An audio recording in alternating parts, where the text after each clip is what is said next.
कीमती संबंध होते हैं। पैसों से कीमती क्या होता है? संबंध। आजकल के लोग पैसों के लिए संबंध बिगाड़ लेते हैं। अरे पैसा तो फिर बाद में आ जाएगा, पर संबंध चले गए तो संबंध कभी नहीं बनते। याद रखना, बड़े बुजुर्ग कह गए हैं, रही मन धागा प्रेम का मत तोड़ो चटिकाए, टूटे से फिर ना जुड़े, जुड़े तो गांठ पड़ जाए। स्ट्रगल करना पड़ेगा, संघर्ष करना पड़ेगा, मेहनत करनी पड़ेगी। और मेहनत करते समय ईश्वर तुम्हारे धैर्य की परीक्षा लेते हैं कि तुम कितने धैर्यवान हो। सबकी परीक्षाएं होती हैं, फर्क इतना है कि कोई उन परीक्षाओं में पास हो जाता है, कोई फेल हो जाता है। कोई जरा सा धन का अभाव होने पर अपना आपा खो बैठता है और आग बबूला होकर लड़ाई झगड़े पर उतर आता है, तो कुछ उस समय को भी सहन करते हुए आगे बढ़ते जाते हैं।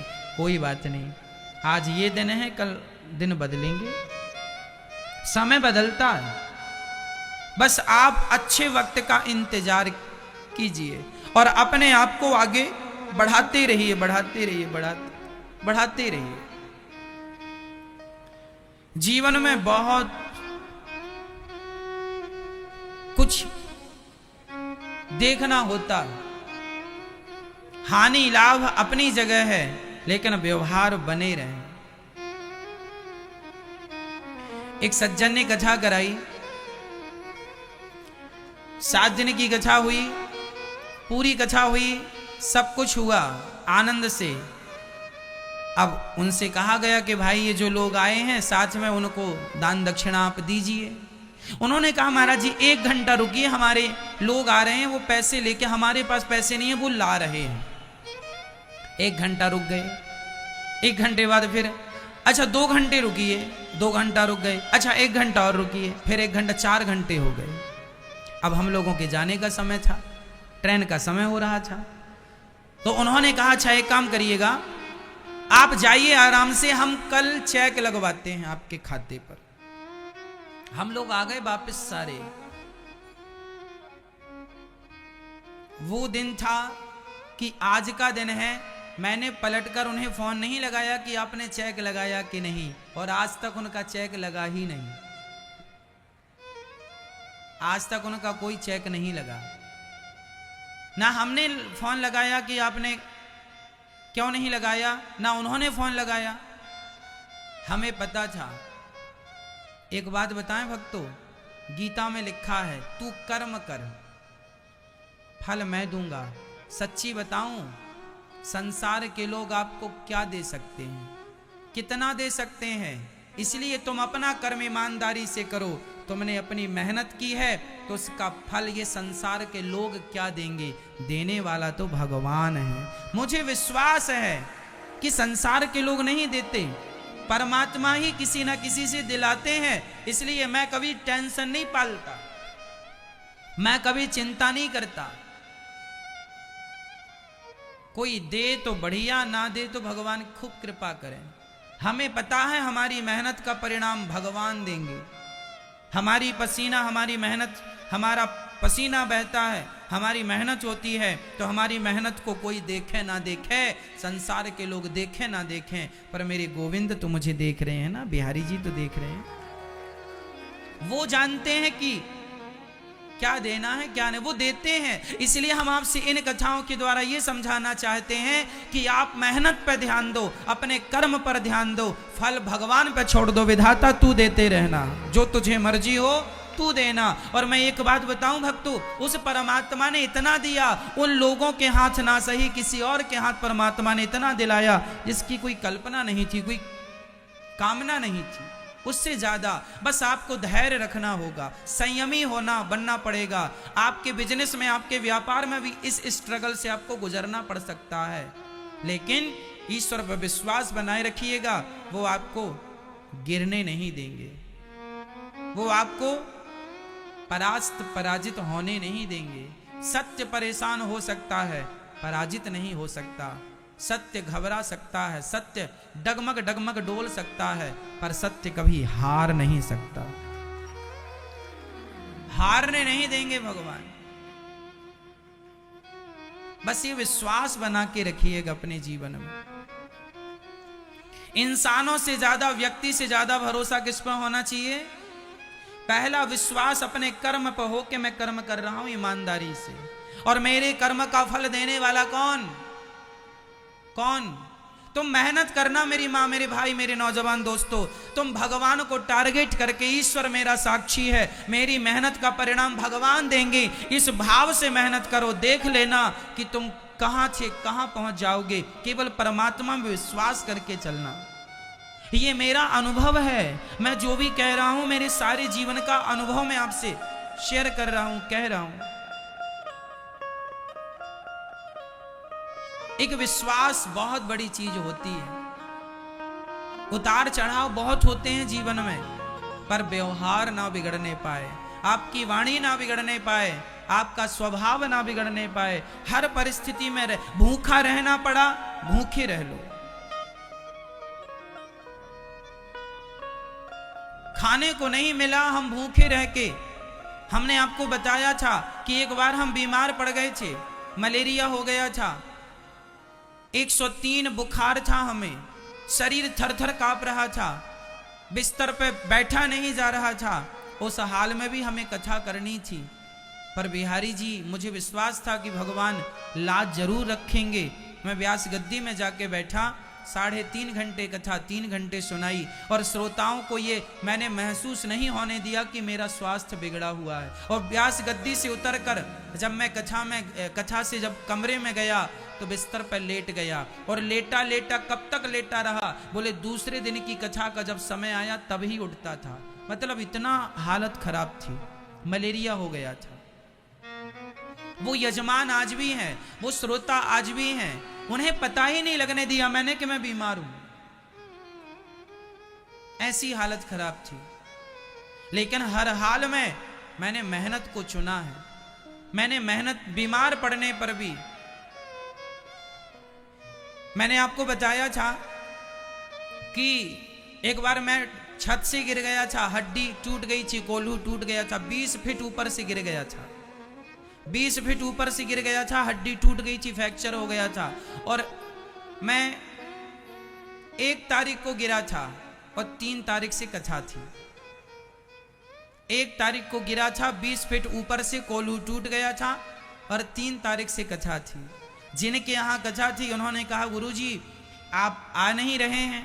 हमने कहा हम हॉस्पिटल में हैं। बोले हम लोगों ने तैयारी कर ली कथा की, क्या करें हम? हमने कहा आगे बढ़ा दो, हम चल नहीं पा रहे हैं। उन्होंने कहा गुरुजी आगे नहीं बढ़ा सकते, प्रचार हो गया है, आपको आना पड़ेगा। हमने कहा तो फिर ठीक है, हम आ रहे हैं। कोल्हू टूटा पड़ा है, हम बोले आ रहे हैं, हमने बोल तो दी आ रहे हैं, पर डॉक्टर को पता चला कि आदमी जाने वाला। डॉक्टर ने रोका, मर जाओगी तो, फ्रैक्चर है, हड्डी भूसा हो गई है, चूरा हो गई है। फिर जैसे तैसे 2 महीने हम बेड में ही रहे, लेकिन ईश्वर का धन्यवाद तब भी नहीं छोड़ा। शिकायत हमने तब भी नहीं की। हम चाहते तो कह सकते कि तुम्हारा इतना नाम जपते हो, तुमने पांव तोड़ दिया ना। मैंने कभी ये नहीं कहा विधाता से, विधाता ये पांव दिए भी तो तुमने ही हैं, जब तुम्हें मर्जी हो तो तुम ले लेना, हम शिकायत नहीं करेंगे। हमारे सारे शरीर में आपका अधिकार है, जब चाहो जो अंग चाहो ले लेना। हमारा तो है ही नहीं, क्या हमारा बताओ? हमारे शरीर पर क्या हमारा अधिकार है? किसने दिया? दिया उन्हीं ने है। मर्जी आपकी, मैं तो आपके पांव से चल रहा हूं, जब तक मर्जी हो चलाना, नहीं मर्जी आपकी। मैं कभी शिकायत नहीं करता किसी से, ना मैं आपसे कभी शिकायत, मुझे किसी से शिकायत नहीं, ना आपसे शिकायत है, ना भगवान से शिकायत है, ना घर परिवार में किसी से शिकायत है। अरे थोड़ी सी जिंदगी है, जी लो और अपना आगे चलो। कहाँ शिकायतों भरा जीवन जिएंगे? हम कोई यहाँ ठेका लिखा के थोड़ी आए हैं सारी जिंदगी यहीं रहेंगे। हम तो मुसाफिर हैं, यात्री हैं, आज हैं कल रहेंगे, इसकी कौन गारंटी लेगा? इसलिए जीवन खुशी से जीते हैं, आज को हम आनंद से जी लेते हैं, कल आएगा तो कल भी जी लेंगे, नहीं आएगा तो राम राम, पर आज है तो जियो। कल किसने देखा है? कल किसने देखा है? आज हम खोए क्यों, और जिन लम्हों में हंस सकते हैं उन लम्हों में रोएं क्यों। जिन घड़ियों में हंस सकते हैं उन घड़ियों में रोएं क्यों। आज हम हंस सकते हैं, हंसो, कल देखेंगे क्या होगा। गाए जा मस्ती के तराने, ठंडी आहें भरना क्या। गाए जा मस्ती के तराने, ठंडी आहें भरना क्या। अरे मौत आएगी तो मर भी लेंगे, मौत से पहले मरना क्या। आएगी तो मर लेंगे।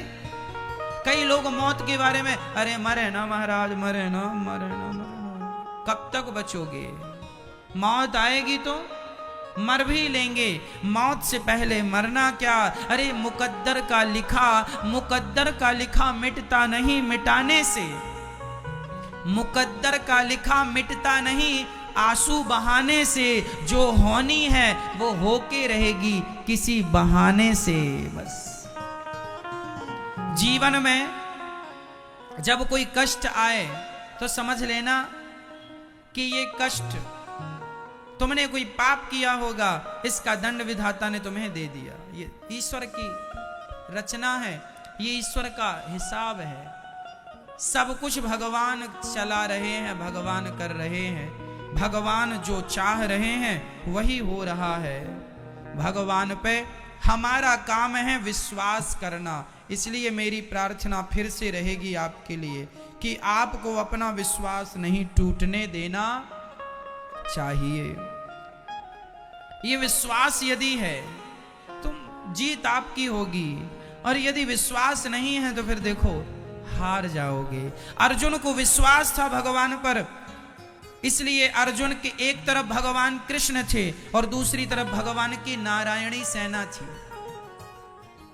एक तरफ भगवान थे और दूसरी तरफ नारायणी सेना थी। दुर्योधन को विश्वास था कि कृष्ण तो निहत्था है, ये तो लड़ेगा नहीं, क्या करूंगा, नारायणी सेना ले लेता हूं, वो ज्यादा पावरफुल होगी। अर्जुन को कृष्ण पर विश्वास था और दुर्योधन को कृष्ण की सेना पर विश्वास था। बस मेरी माँ, जिसे भगवान पर विश्वास होगा वही जीतेगा, और जिसे भगवान की सेना पर विश्वास है वो कैसे जीतेगा। विश्वास भगवान पर होना चाहिए। इसलिए वो विश्वास कभी जाने ना देना, कभी ना जाने देना। विश्वास सबसे बड़ा धन है हम सबका। भगवान ही सब करते हैं, वही सब कराते हैं। मैं कुछ नहीं हूं, मैं जीरो हूं। मेरी प्रार्थना कभी बेकार नहीं होगी। हाँ, ये प्रार्थना मेरी यदि भगवान से आप प्रार्थना करोगे बेकार नहीं। विश्वास द्रौपदी का रंग लाया, बहना का भाई बन खुद सांवराया। भगवान भाई बने द्रौपदी और नानी बाई के लिए, मित्र बने, गुरु बने अर्जुन के लिए। जहां जरूरत पड़ी है, जिसके लिए वो फर्ज पूरा किया है, वो रिश्ता निभाया। सुदामा का मित्र का रिश्ता निभाया कि नहीं।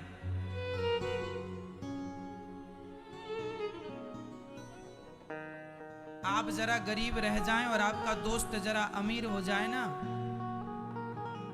तो वो आपको अपने बगल में बिठाएगा तो वो ऐसा मानेगा कि आप पर उसने बहुत बड़ा एहसान कर दिया है, अपने बगल में बिठा के। लेकिन भगवान सुदामा को अपनी बगल में नहीं बिठाते हैं, अपनी आसन पर बिठाकर स्वयं नीचे बैठते हैं और अपने नेत्रों के जल से उनके चरणों को पखारते हैं। कौन निभाता है भाई दोस्ती ऐसी। जरा सा पैसा आ जाए, गाड़ी बंगला हो जाए तो आदमी उड़ने लगता है, पर भगवान पतित पावन भक्त वत्सल जो सृष्टि करता है, वो भगवान भी एक सामान्य से व्यक्ति भिखारी के संग दोस्ती करते हैं तो दोस्ती का फर्ज निभाते हैं। वो भगवान हैं, वो रिश्ते बनाते हैं तो उन्हें निभाते हैं। और हम इंसान हैं, बनाते हुए रिश्ते जिसे ईश्वर ने बनाया उन्हें भी कहां निभाते हैं। इसलिए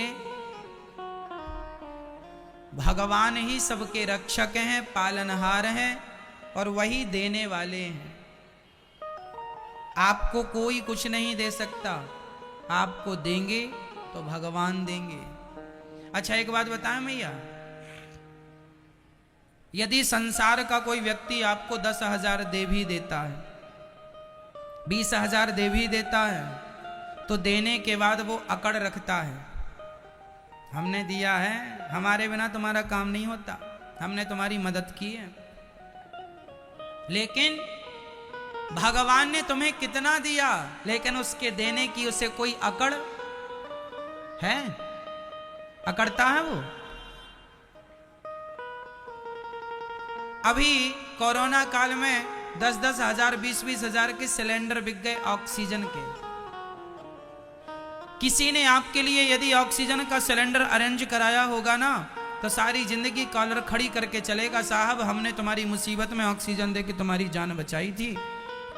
इसने एक सिलेंडर ऑक्सीजन दी तो कॉलर खड़ी करके चल रहा है, और वो परमात्मा को देखो तुम्हारे जन्म से मृत्यु तक तुम्हें निःशुल्क ऑक्सीजन देता है, इसके बाद भी तुम अपमान करते हो तो भी कोई जवाब नहीं देता, तुम गाली देते हो तो भी कोई जवाब नहीं देता। भगवान जैसा तो केवल भगवान ही हो सकते हैं, कोई नहीं हो सकता। इसलिए भगवान का चिंतन किया करो, ध्यान की, उनके जैसा कोई नहीं है, उनके जैसे सिर्फ वही है। प्रिय भक्तों, मनुष्य का धर्म है सेवा, बस। प्रश्न ये भी खड़ा हुआ, भगवान सगुण है या निर्गुण है? बताओ, भगवान सगुण साकार है या निर्गुण निराकार है? बताओ, भगवान साकार है या निराकार है? भैया आप बताओ, क्या है भगवान?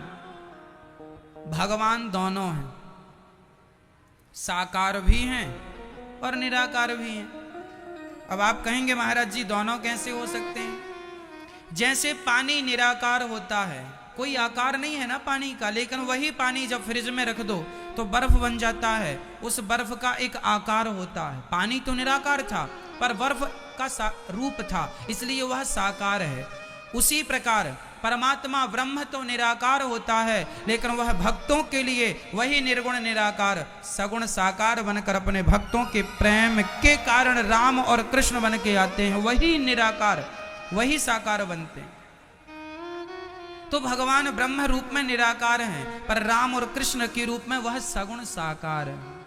तो आपका यदि मन निराकार में जा रहा है तो निराकार में ध्यान लगाओ, साकार में मन लग रहा है साकार में लगाओ, दोनों ही ऑप्शन है। लेकिन विडंबना तो तब है जब दोनों लोग झगड़ा करते हैं, साकार वाला कहता है तुम गलत हो, निराकार वाला कहता तुम गलत। तुम दोनों सही हो अपनी अपनी जगह, झगड़ा ना करो, अपना ध्यान करो, अपनी भक्ति बढ़ाओ। झगड़ा करने से क्या होगा?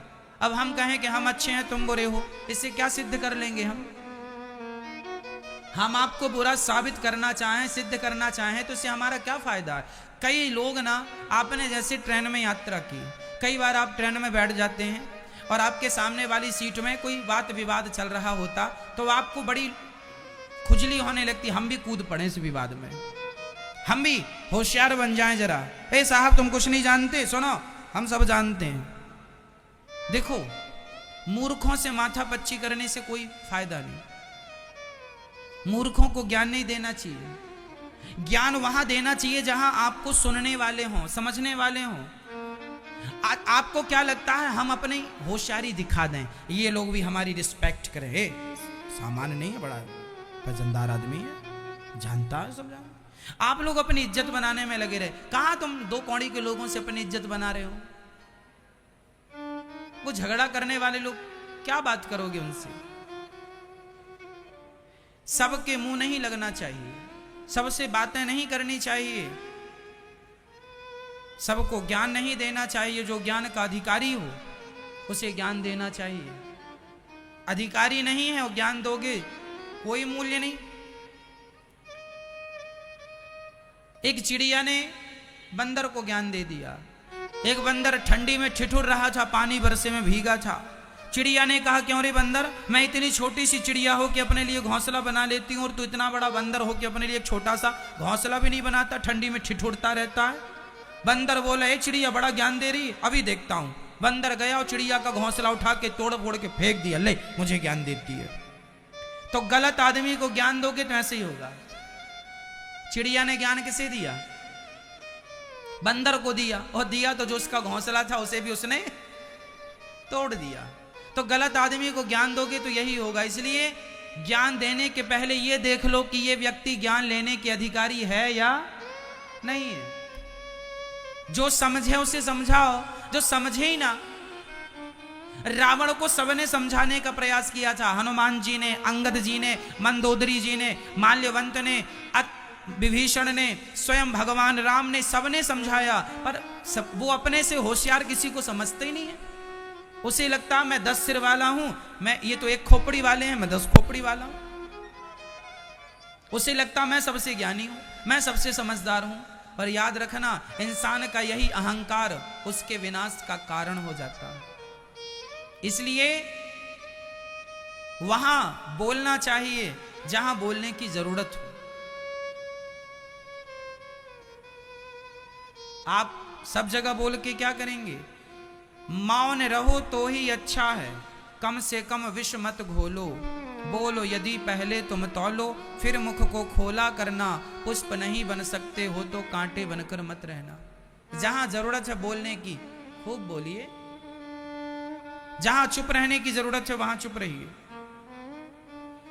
कई बार ना, अच्छा कई बार क्या होता है, 2 लोग झगड़ा करते हैं, माना कि सास बहू झगड़ा, एक पड़ोसन चली गई। अब सुनना जरा, मैं गृहस्थी की विवाद सुना रहा हूं, आपके साथ ऐसा होता है।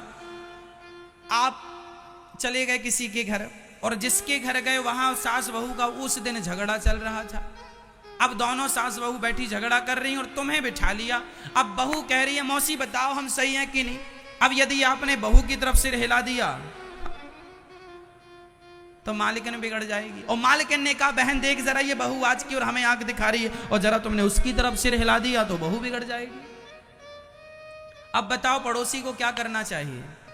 ऐसा होता है कि नहीं? 2 लोग आपस में झगड़ा करते हैं और देखते आपकी तरफ है कि आप कोई निर्णय करेंगे, और वो ऐसे लोग हैं कि आपने एक की तरफ निर्णय दे दिया तो दूसरा नाराज। इसलिए ये मूर्ख लोग हैं, इनमें से किसी की तरफ निर्णय देना सही नहीं है। ये खतरे से खाली नहीं है, ये कल एक हो जाएंगे और तुम्हें गलत साबित करेंगे कल। पति पत्नी के झगड़े में तीसरा जो बोले वो महामूर्ख। ये पति पत्नी में झगड़ा हो गया। अब दोनों गए, बेटा अपनी माँ के पास, बहू अपनी सास के पास। माँ जी देखो ये हमें गालियां दे रहे हैं, माँ देख ये गलती करती है। हम माँ ने बेटे के पक्ष में बोल दिया तो बहू लो बेटे के पक्ष में बोल रही है, और जरा सास ने बहू के पक्ष में बोल दिया, बेटा अरे राम राम राम, माँ बिक गई मेरी, बहू ने खरीद लिया, माँ तो मेरी रही नहीं, वो बहू के पक्ष में चली गई। इस हाल में क्या करना चाहिए? शास्त्र यहां कहता चुप रहना चाहिए। तुम हमसे पूछ के लड़े थे, जब तुम लड़े थे तो हमसे पूछे थे, जब लड़े थे तो हमसे नहीं पूछे थे, तो अब तुम बिना पूछे एक हो जाओ, हमसे पूछने की जरूरत नहीं है। हमसे पूछ के लड़े होते तो हम तुम्हारा उत्तर देते। लेकिन कुछ ऐसे लोग होते हैं जैसे सास बहू, बेटा बहू का झगड़ा हुआ, ससुर जी कूद पड़े, मैं बड़ा मुखिया हूं, मैं न्याय करूंगा। और तुम्हारे न्याय के चक्कर में न्याय वाय कुछ होता नहीं, आग और लग जाती है। बड़हू कूद पड़े जबरदस्ती, कुछ ज्ञान व्यान है नहीं गृहस्थी चलाने का, कूद पड़ते हैं कहीं भी। और सास कूद पड़ी, मेरे बेटे को कह रही है काहे बुढ़ापा बिगाड़ रही हो, पानी भी बहू ही देगी, बेटा को समय नहीं मिलता पानी वानी देने का। बहू से दोस्ती करके चलो, बना के चलो, बनाने के लाख फायदे हैं, बिगाड़ने का एक भी नहीं है। बेटा काम धाम में रहेगा, मरोगी तो बहू आएगी पानी देने, कोई नहीं आएगा। ना बेटी आएगी ना बेटा आएगा, बहू काम आती है, क्योंकि बहू 24 घंटे घर में रहती है। और सासें समझती नहीं है, सासें बहू से बिगाड़ लेती हैं, और बाद में मरने के टाइम चिल्लाती हैं पानी नहीं मिला, पानी नहीं मिला। तुम्हारे व्यवहार ऐसे हैं, तुम्हें पानी देगा कौन? कौन देगा पानी? इसलिए हम कहते हैं बनाओ, दोस्ती बनाने के लाख फायदे हैं, रिश्ते बनाने के लाख फायदे हैं, बिगाड़ने का एक भी फायदा नहीं है। मैं आपसे रिश्ता बनाऊं, इसमें मेरा फायदा है, मैं आपसे रिश्ता बिगाड़ लूं, इसमें मेरा क्या फायदा है? गंदा पानी पीने के काम भले ना आए मैया, पर आग बुझाने के काम जरूर आता है। रिश्ते कितने भी गंदे हों उन्हें रहने दीजिए, कभी ना कभी वो रिश्ते काम जरूर आएंगे। बिगाड़िए मत, कभी ना कभी काम आएंगे। पड़े रहने दीजिए, तोड़िए मत, काम आएंगे। इसलिए रिश्ते बनाने के, दोस्ती करने के बहुत फायदे हैं, दुश्मनी करने का एक भी फायदा नहीं। एक भी फायदा हो तो मुझे बता दो।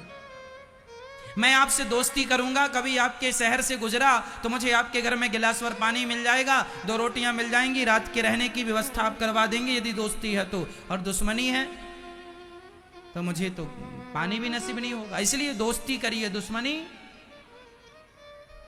व्यवहार बनाइए, बिगाड़िए मत। ये सबके लिए है, पति के लिए, पत्नी के लिए, सास के लिए, ससुर के लिए, पर समझते नहीं लोग। एक सास मेरे पास आई अभी कुछ दिन पहले, बोली महाराज मेरी बहू मुझे बहुत गालियां देती है, मेरा बेटा भी बहुत गालियां देता है। मैंने कहा क्यों गालियां देता है? रोने लगी, महाराज मेरी गलती, मुझे आज पता चल गया मेरी गलती है। मैंने कहा क्या गलती की आपने? बोले जब मेरे पति थे, मेरे पति के पास पैसा था, हम दोनों पति पत्नी आनंद से रहते थे। बहू आई, हमने बहू को खूब परेशान किया, पैसे का जलवा दिखाया, पैसे की अकड़ दिखाई और बहू खूब परेशान किया, उसे खूब तंग किया। बेटे को बहू से हमने कई बार लड़ाने की कोशिश की, झूठ मूठ का, लेकिन दिन बदलते देर नहीं लगे। कुछ दिन पहले मेरे पति चले गए और चले जाने के बाद मैं अकेली पड़ गई। और अब बहू जितना अत्याचार मैंने उससे किया था उसके साथ एक एक का बदला ले रही है। मैं रो रही हूं, पर मुझे पता है कि ये मेरे ही कर्मों का दंड है। सच्ची बता रहा हूं, बिल्कुल सच्ची घटना है। मिला दूं आप कहो तो सास से मैं। इसलिए हम आपसे कहा करते हैं कि रिश्ते बिगाड़ने से कोई फायदा नहीं, गलत व्यवहार करने से कोई फायदा नहीं है। अच्छा व्यवहार कीजिए। आज आपका वक्त है, लेकिन याद रखिएगा यह वक्त सदैव नहीं रहता। समय सबका सदा एक सा नहीं रहता।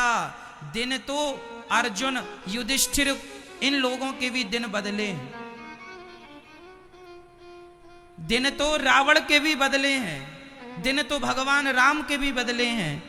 धरती में आने वाला एक व्यक्ति बता दो जिनके दिन ना बदले हो। इसलिए मैया ये चमक सदा नहीं रहेगी, ये ठाट वाट सदा नहीं रहेगा, ये जय जयकार, ये इज्जत, ये सम्मान सदा नहीं रहेगी। जब तक परमात्मा चाह रहे हैं तब तक सब कुछ है, वो नहीं चाहेंगे कुछ नहीं रहेगा। राज राजे रहे ना वो रानी रही, ना बुढ़ापा रहा ना जवानी रही, वस्तु हर एक आनी व जानी रही, अंत में लखपति को ना धेला जुड़ा, हंस जब भी उड़ा तो अकेला उड़ा। कुछ नहीं बचा इस धरती में। तुम्हारा बचा क्या? कल मैया आप जब जवान थी तब आप 5 रोटियां 10 रोटियां दिन में खा लिया करती थी, दिन भर काम करती थी, दौड़ती थी, फिर भी थकती नहीं थी। और आज 4 सीढ़ियां चढ़ लेती हो तो सांस भरने लगती है। वो भी तुम्हारा ही वक्त था, ये भी तुम्हारा ही वक्त है। देख लो ना, ये है समय। देखा आपने, है ना? कई लोग बड़ी अकड़ रखते हैं, बड़ा अहंकार करते हैं, मैं ये मैं वो। मुझे पता है ये अकड़ थोड़े दिन की है। 2021 में अकड़ लोगे, 2030 में अकड़ लोगे, 2035 में अकड़ लोगे, 40 आते आते ढलने लग जाओगे। 12 बजे सूर्य भगवान गर्म होते हैं, 1 बजे भी गर्म होते हैं, 2 बजे भी गर्म होते हैं, 3 बजते ही जरा सूर्य भगवान की गर्मी भी ठंडी होने लगती है। जब अकड़ सूर्य भगवान की नहीं चली तो गर्मी तुम्हारी और हमारी क्या चलेगी? अकड़ तुम्हारी और हमारी चलेगी?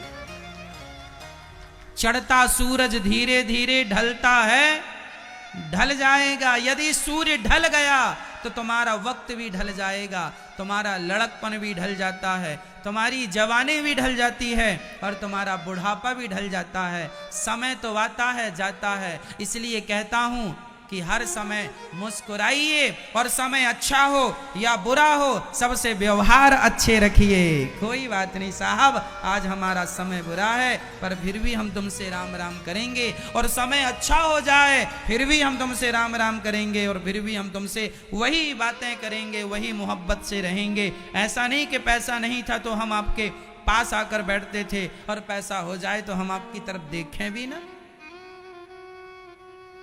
इसलिए समय बदलता है, ये सत्य है, लेकिन तुम ना बदल जाना। तुम जिस दिन बदल गए तुम्हारा समय उसी दिन बदल जाएगा। इसलिए हर हाल में प्रसन्न रहा करो और भगवान का धन्यवाद दिया करो। अकड़ किसकी रही है कि तुम्हारी और हमारी रहेगी, जवानी किसकी रही है कि तुम्हारी और हमारी रहेगी, पैसा किसका रहा है कि तुम्हारा और हमारा रहेगा। बताओ, जो कल तक बड़े करोड़पति अरबपति हुआ करते थे आज लाले पड़े हैं कि नहीं? हाँ या ना? और जिनके पास कुछ नहीं था आज वो रईस हो गए। ये समय ने परिकरवट ऐसी ली, उल्टा हो गया। जिनके पास सब कुछ था आज उनके पास कुछ नहीं है, और जिनके पास कुछ नहीं था आज उनके पास। ये प्रकृति है, पृथ्वी गोल है, बस ये समझो।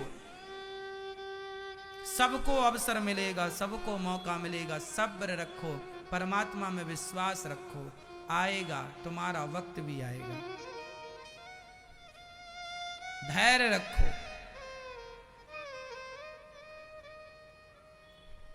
भगवान के 24 अवतारों का वर्णन भागवत जी में है। सनक सनंदन सनातन सनत कुमार पहला, वाराह दूसरा, नारद जी तीसरा, नर नारायण, कपिल देव जी, दत्तात्रेय जी, यज्ञ भगवान, ऋषभ देव जी, प्रचु भगवान, कक्षप भगवान, धनवंतरी, मोहिनी, नरसिंह, वामन, परशुराम जी, व्यास जी, श्री राम जी, बलराम जी, श्री कृष्ण, बुद्धावतार, हरि, हयग्रीव, कल्की और मत्स्य भगवान। 24 अवतार। नारद जी दासी पुत्र थे पर तप के प्रभाव से ब्रह्मा पुत्र हो गए, सेवा के प्रभाव से। व्यास जी ने 17 पुराण लिखे, शांति नहीं मिली। 18वां पुराण भागवत पुराण जब लिखा अपार शांति का अनुभव हुआ। नारद जी कहते हैं भागवत की कृपा अच्छी है। नारद जी ने कहा मैं दासी पुत्र से ब्रह्मा पुत्र हो गया, केवल संत कृपा, केवल भगवान के भजन का प्रभाव है। और श्री व्यास जी ने महाभारत की, भागवत जी की रचना की महाभारत से। अब मैं महाभारत का इतिहास आपको सुनाता हूं, ध्यान से सुनिएगा। कुछ सीखने लायक, कुछ समझने लायक तथ्य आपके सामने सब्जेक्ट होंगे। अच्छा मुझे बताओ कि महाभारत किसकी गलती से हुआ?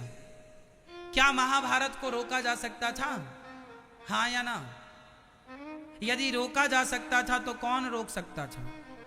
कैसे रुक सकता था? और महाभारत क्यों हुआ?